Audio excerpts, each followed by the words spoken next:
Hello viewers, আসসালামু আলাইকুম। আজকে আমার আম্মু সিমের বিচি দিয়ে ও ডিম দিয়ে মজাদার একটি রেসিপি তৈরি করবে। এটি রান্না করা যেমনই সহজ, খেতে অনেক বেশি মজা। সো প্রথমে একটা বাটিতে 3টা ডিম ভেঙে নিব। তারপর একটু মরিচের গুঁড়া, হলুদের গুঁড়া ও জিরার গুঁড়া নিয়ে এবং সামান্য একটু লবণ নিয়ে এটি ভালো করে মিক্স করে নিব। মিক্স করা হয়ে গেলে একটি ফ্রাই প্যানে ডিমটা ঢেলে ভালো করে ভেজে নিব। ডিমটা এপিট ওপিট করে সুন্দর করে ভেজে নিব। ডিমটা সুন্দর করে ভাজা হয়ে গেলে একটি চাকুর সাহায্যে ডিমটা 4 ভাগে কেটে নিব। তারপর একটি কড়াইতে পরিমাণ মতো তেল দিয়ে সামান্য একটু জিরা গুঁড়ি, তেজপাতা ও লবঙ্গ দিয়ে এবং পেঁয়াজ দিয়ে ভেজে নিব।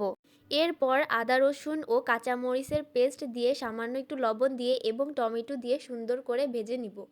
লাড়াচাড়া করার পর একটু হলুদের গুঁড়ো ও মরিচের গুঁড়ো দিয়ে এটি ভালো করে লাড়াচাড়া করে এবং সামান্য পানি দিয়ে এটি ঢেকে দিব। ঢাকনাটা উঠানোর পর মশলাটা সুন্দর করে কষানো হয়ে গেলে এখানে আলু ও সিমের বিচি মশলার ভিতরে দিয়ে দিব। সিমের বিচি ও আলুটা দিয়ে ভালো করে কষিয়ে নিব। কষিয়ে নেওয়ার পর পরিমাণ মতো পানি দেওয়ার পর এটি কিছুক্ষণ জাল করে নিব। তারপর ভাজা ডিমগুলো উপর থেকে দিয়ে দিব এক এক করে। রান্নাটা অলমোস্ট হয়ে আসছে, এখন উপর থেকে ধনিয়া পাতা দিয়ে সুন্দর করে পরিবেশন করব।